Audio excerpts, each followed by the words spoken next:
안녕하세요. 저는 50대 중반의 여자입니다. 저희 집은 딸부잣집이에요. 제가 딸만 3명을 낳았거든요.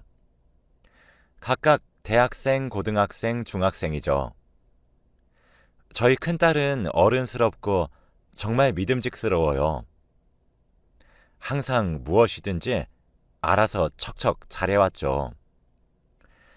대학 진학 후에는 장학금도 놓친 적이 없어서 정말 자랑스러운 딸입니다. 그에 비해 둘째는 지금 실업계 고등학교를 다니고 있어요.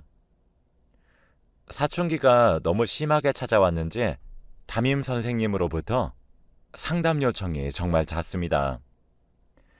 제가 밖에서 일을 하고 있는 도중 전화를 받으면 학교를 무단 결석을 하거나 몰래 빠져나가기도, 사고를 친다는 얘기를 들어요. 담임 선생님 이름이 뜨는 전화 표시를 보면 가슴이 철렁 내려앉습니다. 그래서 제가 둘째에게 전화를 하면 무시하기 일쑤고, 카카오톡이나 문자로 연락을 하면 어쩔 땐 제게 이렇게까지 할 수 있나 싶을 정도로 욕을 하기도 하고 돈을 내놓으라고 말을 하기도 합니다. 게다가 둘째의 교복에선 희미하지만 담배 냄새가 날 때도 종종 있었죠. 둘째 때문에 제 속은 문드러져 갔습니다. 남편과 둘째에 대해 상의를 해보려고 했지만 남편은 정말 화가 나면 앞뒤가 없는 사람이라 둘째의 안위가 걱정이 되더라고요. 집안이 쑥대밭처럼 들쑤셔질 미래가 눈에 선해서 차마 말도 꺼내보지 못했습니다. 진심으로 둘째가 두드려 맞아서 어디 하나 부러질 것 같다는 생각이 들었거든요. 그래서 어떻게든 제 선에서 해결해 보려고 했어요. 물론 큰딸에게도 말을 못했죠. 안 그래도 의지를 많이 하기도 하고 집안의 기대를 한 몸에 받고 있는 큰딸에게 부담을 주는 것 같았거든요. 그렇지 않아도 미술을 전공하고 있어 밤늦게까지 작업을 하기도 하고 힘들어 보이는데 한술 더 뜨고 싶지 않았습니다.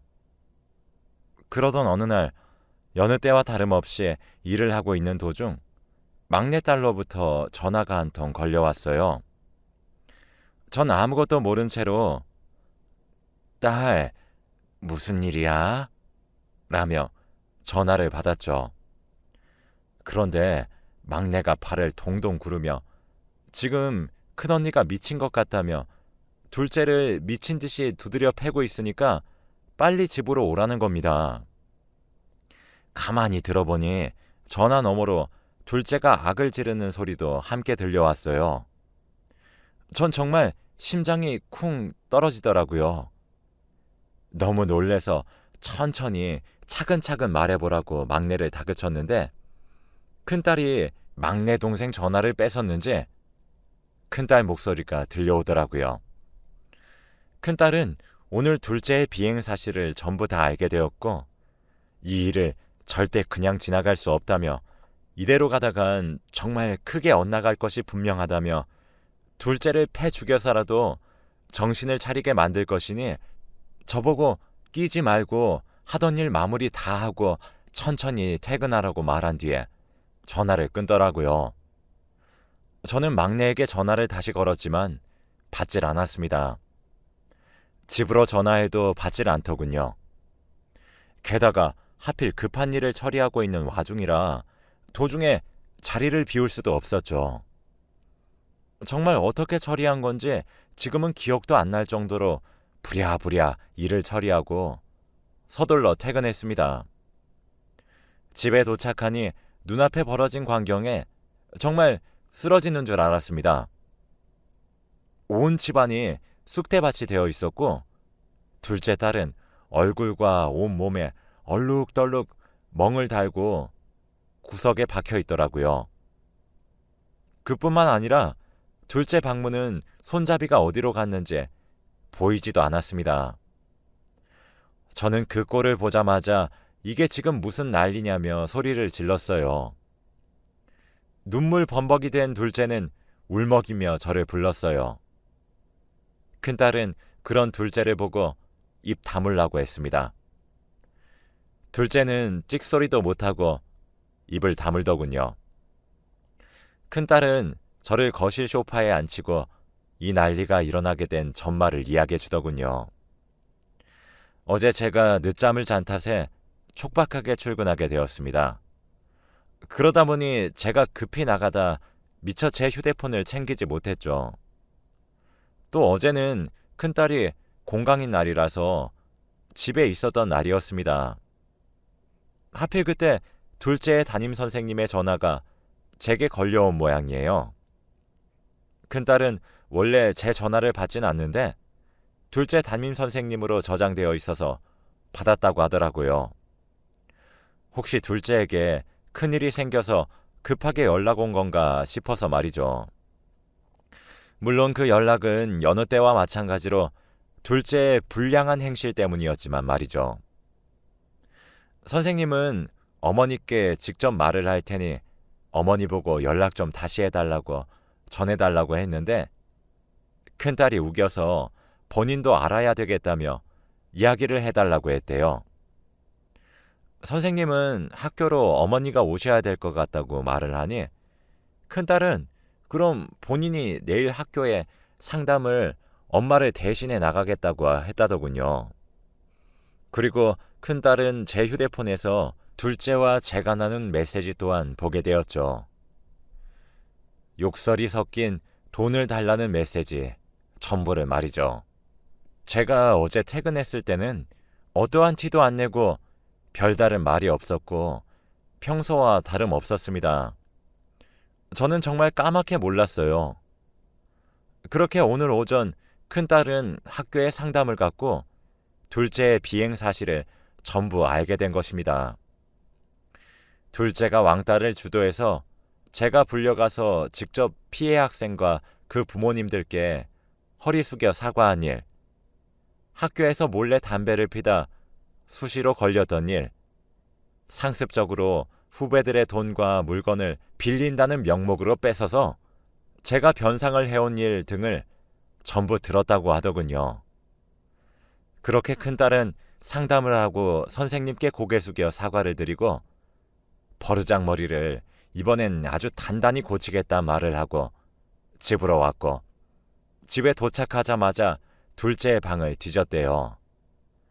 그런데 옷들에서 풍기는 희미한 담배 냄새와 책상 서랍 구석에서 발견된 담배와 라이터를 발견했고 또 뺏었다고 주장되는 여러 벌의 비싼 옷들과 명품 지갑들을 발견했다고 합니다. 그리고 상담을 가서 선생님이 압수하셨던 동생의 휴대폰을 받아왔는데 잠금도 되어 있지 않아 뒤져봤더니 같은 반 친구를 지속적으로 괴롭히고 있었다고 하더라고요. 이건 학교에서도 몰랐던 일인 것 같습니다.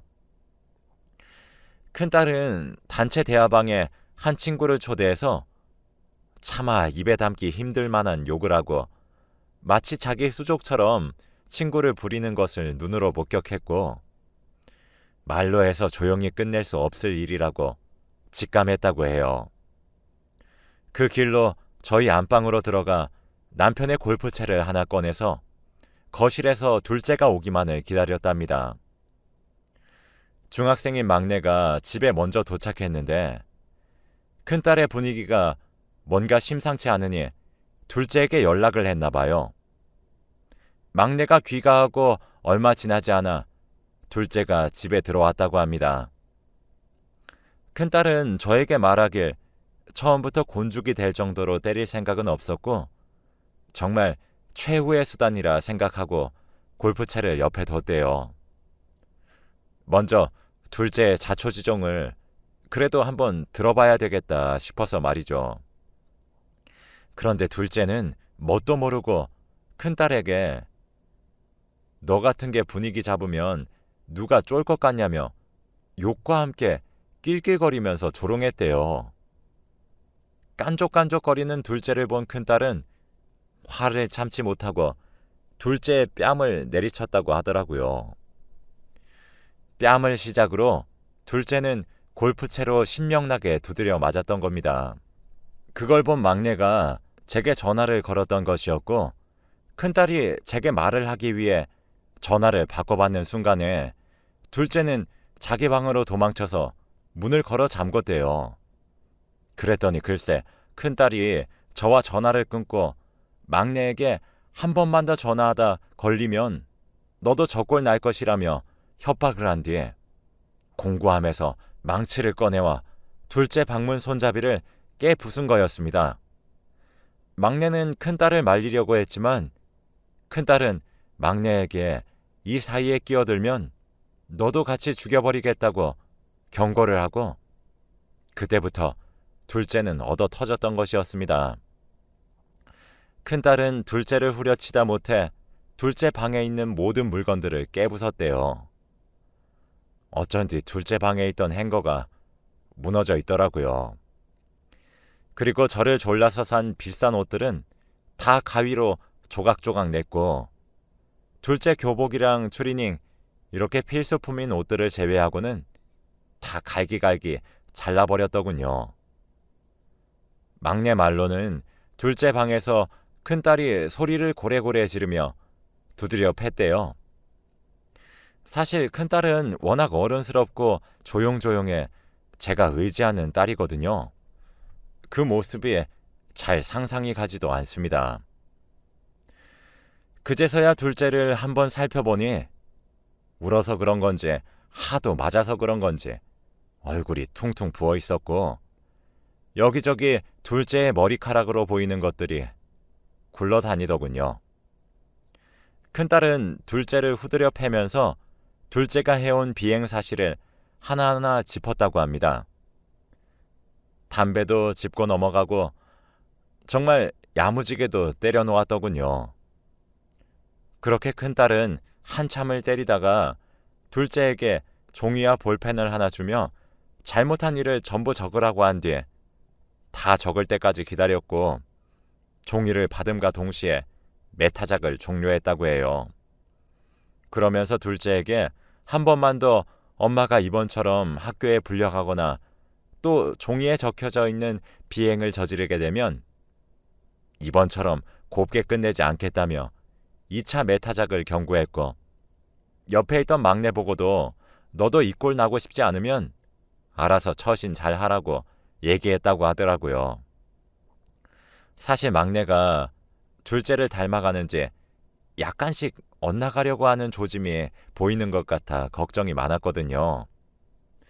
중학생인데도 노래방이며 PC방이며 자꾸 밖으로 나돌려고 하고 또 귀가 시간도 둘째 닮아서 자꾸 늦은 밤에 들어오려고 하고 그래서 걱정이 많았는데 큰딸이 막내까지 단돌이 쳐놨더라고요.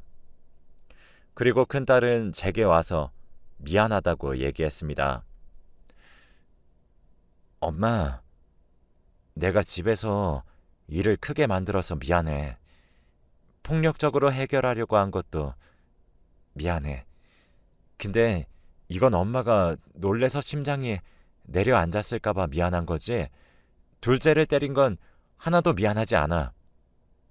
후회도 없고 마음 같아서는 지금도 모자라. 조금 더 두드려 팰까 하다가 엄마 얼굴 봐서 여기서 끝낸 거야.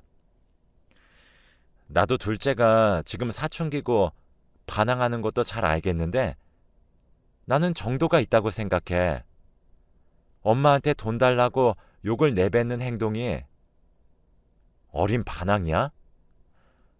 같은 반 친구를 괴롭히고 학교에서 담배를 피고 수업을 째고 밖에서 술을 마시고 집으로 귀가하고 그런 건 엄마 사춘기에 하는 흔한 반항이 아니야.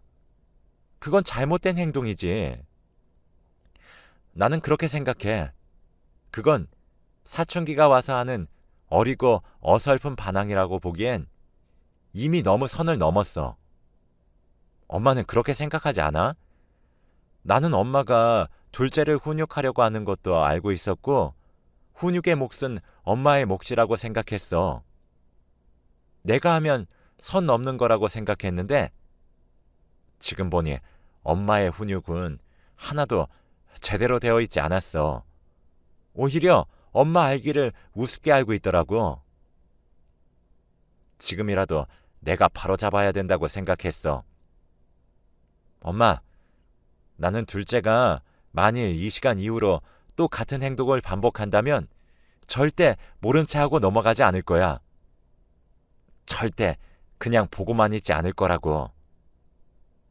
내가 이때까지 입 다물고 가만히 있었던 이유는 이렇게까지 자세하게 알고 있지 않았던 것이 있었고, 둘째가 이 정도까지 막장으로 나갈 줄 몰랐었지. 근데 오늘 보니까 이건 그냥 조용히 넘어가 줄 수준이 안 되는 것 같아.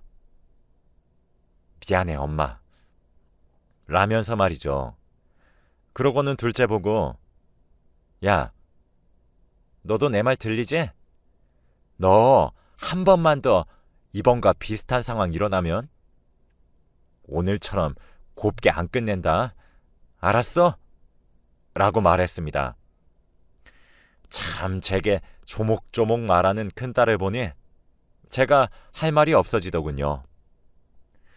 큰딸에게 일단 조금 있다 다시 얘기하자고 한 뒤에 둘째의 방으로 들어갔습니다. 둘째는 방바닥에 주저앉아서 저를 보면서 훌쩍이더군요.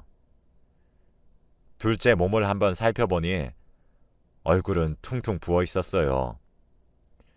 특히 뺨은 볼거리를 하고 있는 것처럼 부어 있었죠.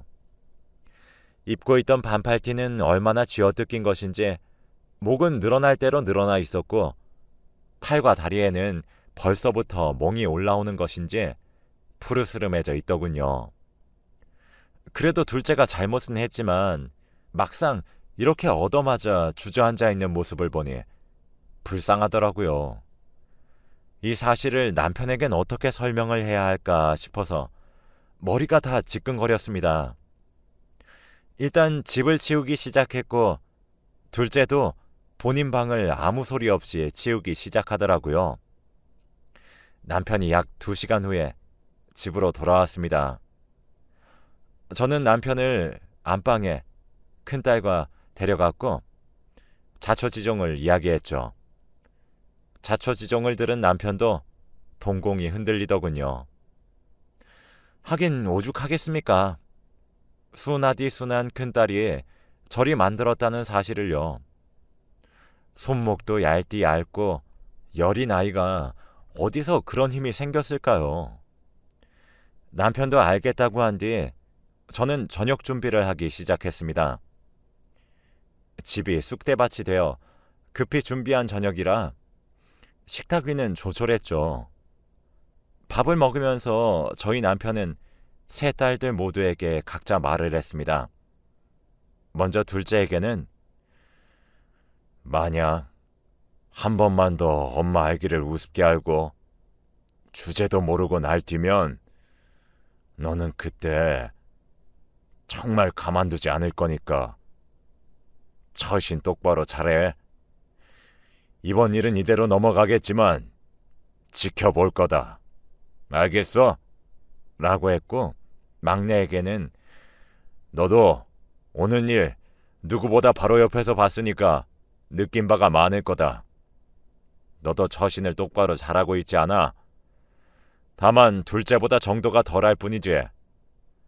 너 또한 둘째 본을 보고 비행을 따라할 시에 둘째 꼴 날 줄 알아라. 너 또한 내가 지켜볼 거야. 둘째랑 막내 너희 둘 반항은 오늘까지야. 알겠니? 라고 했습니다.